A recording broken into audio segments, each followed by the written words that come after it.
Chef Cirillo, one thinks of soup maybe as an appetizer, but the one you're going to teach us to make today, this could be a meal. Absolutely. This is a very hearty soup. You see this butternut squash that we have here? Right. We've roasted this in an oven. So what you could do, if you have the time, you could take your squash, your sweet potatoes, your apples, and you can put everything onto a roasting pan. Okay. A little bit of oil, a little bit of salt, a little bit of pepper, and roast it at about 350 degrees.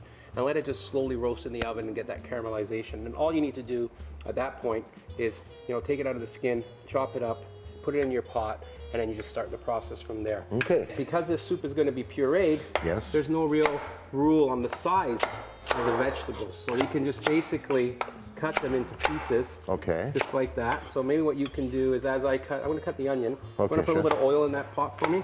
Coming right up, Chef. Okay. So olive oil to start. A little bit of olive oil to start. Tablespoon or two? Yeah. Okay. And what you want to do now, if you could, you have a wooden spoon there, you can take these onions and you can add the onions in and just start cooking the onions off for me. Very good, Chef. There you go. You got that? I got them all. Excellent. Okay. Good. All right. So start cooking that. So you can see I'm just cutting these all up. Yes, and now you can just start adding the rest of the vegetables in there.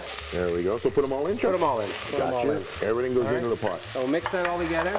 The key is you want to keep this on high heat. Right, Chef. Because we want these to roast. We want these to caramelize. We want to build that flavor. We want to build that flavor. Okay.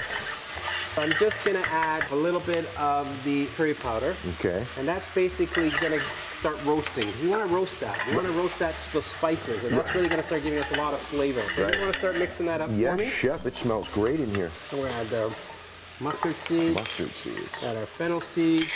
Okay. Okay. And you want those to toast in there. Add a little bit of lemon juice for some flavor. So brightness too, right, Chef? There, you mix that in. Yes, Chef.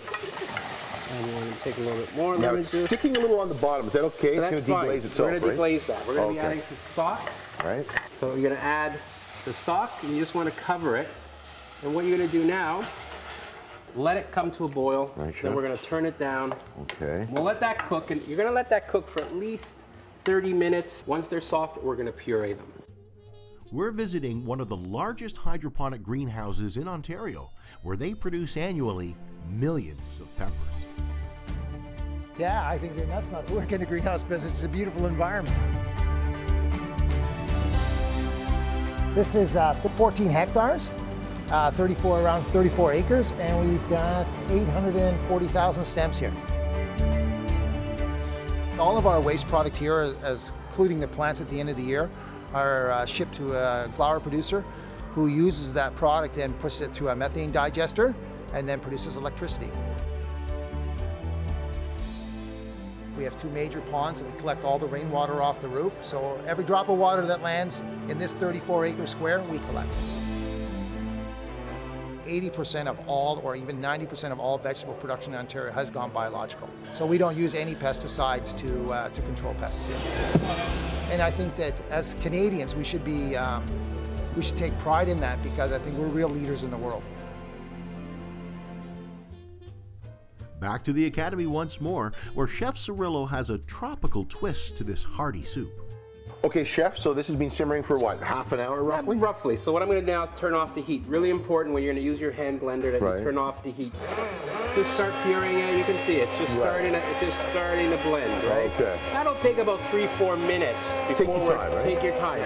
So what we're going to do now, Anthony, is I'm going to just stop blending this. Here's our coconut milk. So this is about what, half a cup coconut milk? Yeah, and then you're going to add that in. Oh, creamy goodness. Look at that. Give it a really nice. If you're worried about fat content, Chef, can you use like a yogurt or something? You can use yogurt or light sour cream cream works really, really well. But I would do that again, just add it at the end. Right. Don't boil it. It will separate on you. Oh, okay. That's a good tip.